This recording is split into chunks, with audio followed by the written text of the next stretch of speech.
오늘 본문 말씀입니다. 시편 73편 말씀입니다.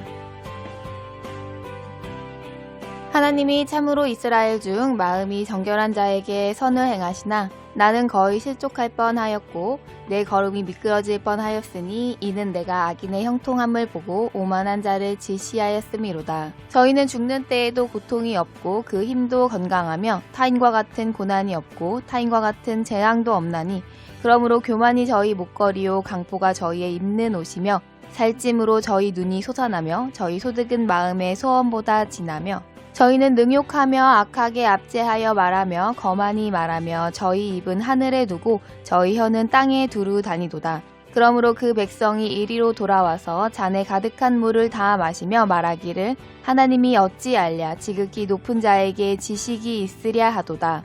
볼지어다 이들은 악인이라 항상 평안하고 재물은 더하도다. 내가 내 마음을 정의하며 내 손을 씻어 무죄하다 한 것이 실로 헛되도다. 나는 종일 재앙을 당하며 아침마다 징책을 보았도다. 내가 만일 스스로 이르기를 내가 이렇게 말하리라 하였더면 주의 아들들의 시대를 대하여 괴유를 행하였으리이다. 내가 어찌면 이를 알까 하여 생각한즉 내게 심히 곤란하더니 하나님의 성소에 들어갈 때에야 저희 결국을 내가 깨달았나이다. 주께서 참으로 저희를 미끄러운 곳에 두시며 파멸에 던지시니 저희가 어찌 그리 졸지에 황폐되었는가 놀람으로 전멸하였나이다. 주여 사람이 깬 후에는 꿈을 무시함같이 주께서 깨신 후에 저희 형상을 멸시하시리이다. 내 마음이 산란하며 내 심장이 찔렸나이다. 내가 이같이 우매무지하니 주의 앞에 짐승이오나 내가 항상 주와 함께하니 주께서 내 오른손을 붙드셨나이다. 주의 교훈으로 나를 인도하시고 후에는 영광으로 나를 영접하시리니 하늘에서는 주 외에 누가 내게 있으리요 땅에서는 주밖에 나의 사모할 자 없나이다. 내 육체와 마음은 쇠잔하나 하나님은 내 마음의 반석이시요 영원한 분깃이시라.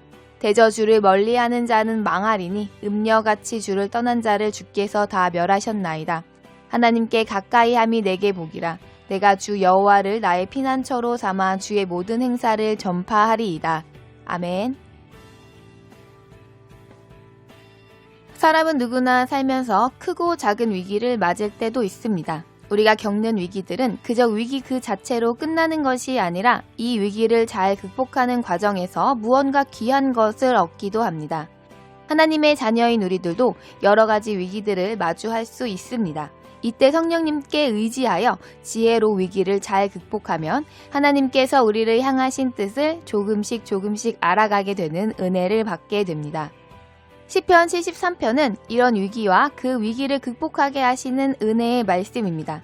하나님을 믿는 우리들에게 무엇이 위기라고 할 수 있을까요? 또 우리는 어떤 위기를 만나 무엇과 싸우면서 살아가야 위기를 극복할 수 있게 되는지 말씀을 통해 지혜를 얻을 수 있기를 바랍니다.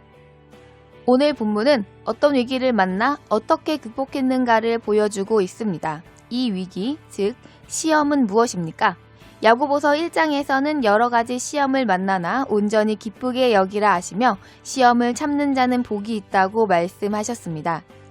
그러나 우리는 신앙 성장을 방해하는 유혹들을 너무나도 쉽게 받아들이며 시험을 참지 못하고 도리어 시험에 빠져서 십자가의 원수로 행하여 신앙 성장을 저해받습니다.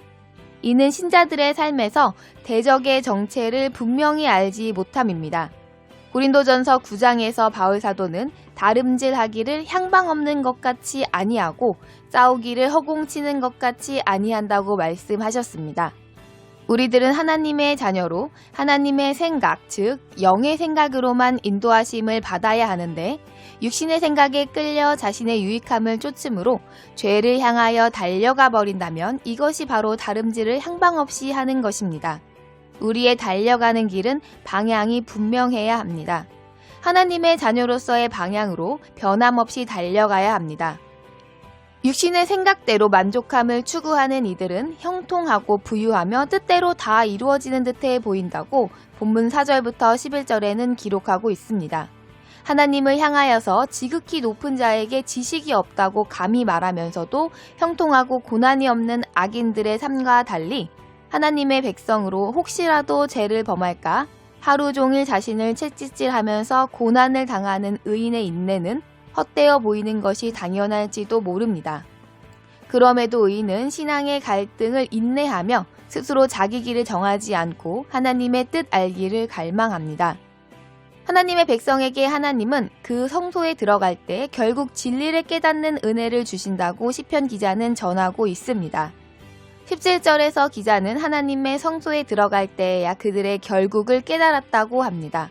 성소에 들어가는 것은 말씀이신 예수 안으로 들어가는 것이며 현재 우리의 삶에서도 우리가 하나님의 은혜 안에서 인내할 때 깨닫지 못하였던 하나님의 뜻과 섭리를 깨닫는 은혜를 성령님께서 베풀어 주십니다. 하나님께서 우리를 연단하실 때는 우리로 하여금 높은 자리에서 좋은 것을 먹고 마시고 누리면서 연단을 받게 하시지 않습니다.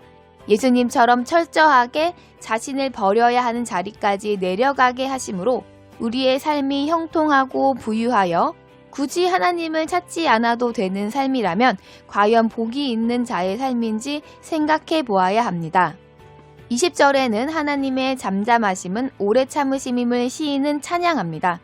사람이 꿈을 꾸더라도 잠을 깬 후에는 그 꿈을 무시하는 것과 같이 하나님이 잠잠히 계시는 동안은 우리가 단련을 받는 시간임을 우리는 깨달아야 합니다.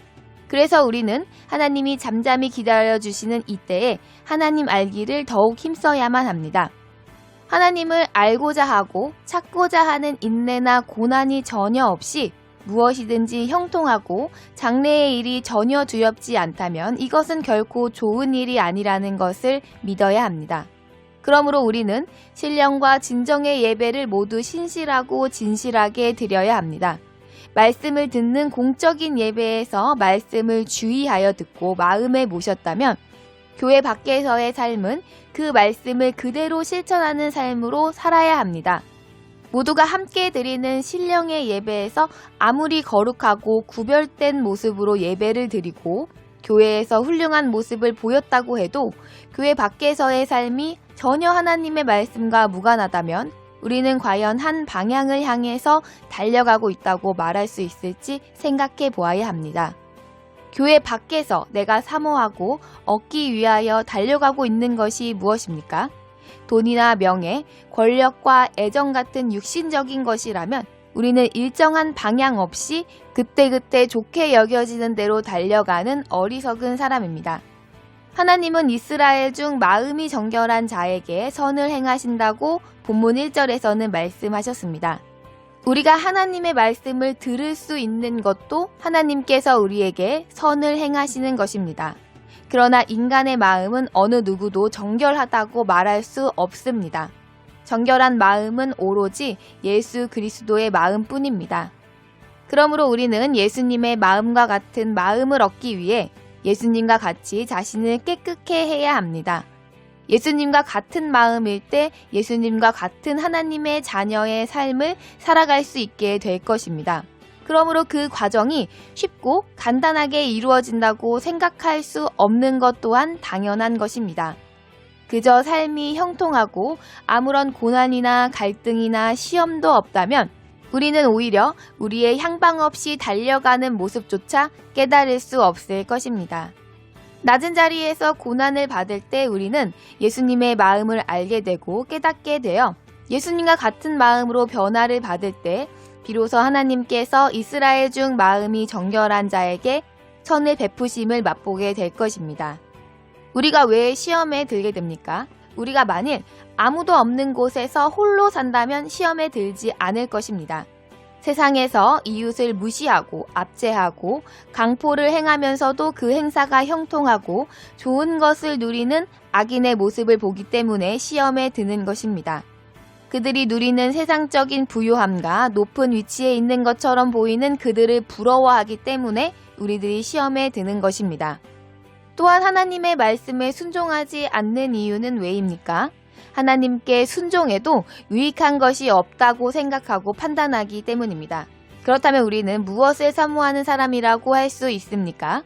시험에 드는 것도 하나님께 순종하지 않는 것도 하나님의 형상대로 지음받은 사람이 아닌 육신의 삶에 충실하도록 지어진 짐승과 같이 육신이 즐거운 것을 사모하여 그 즐거움을 내려놓지 않으려 하기 때문입니다. 시편 기자는 자신이 시험에 들 뻔하였던 우매무지함을 이야기하면서 스스로를 짐승이라고 이야기하고 있습니다.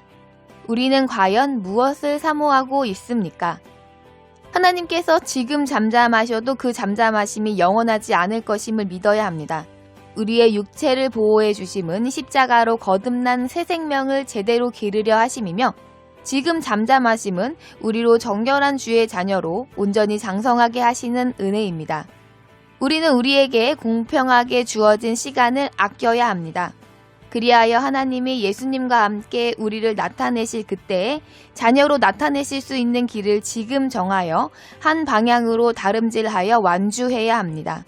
우리 모두 예수님을 따라 그분과 같은 방향으로 달려가기를 결단하시기를 바라며, 결단하심이 변하지 않아 달려갈 길을 마침으로 주님의 자녀로 온전히 장성하시는 은혜가 늘 풍성하시기를 바라며 주 예수님 이름으로 축복합니다.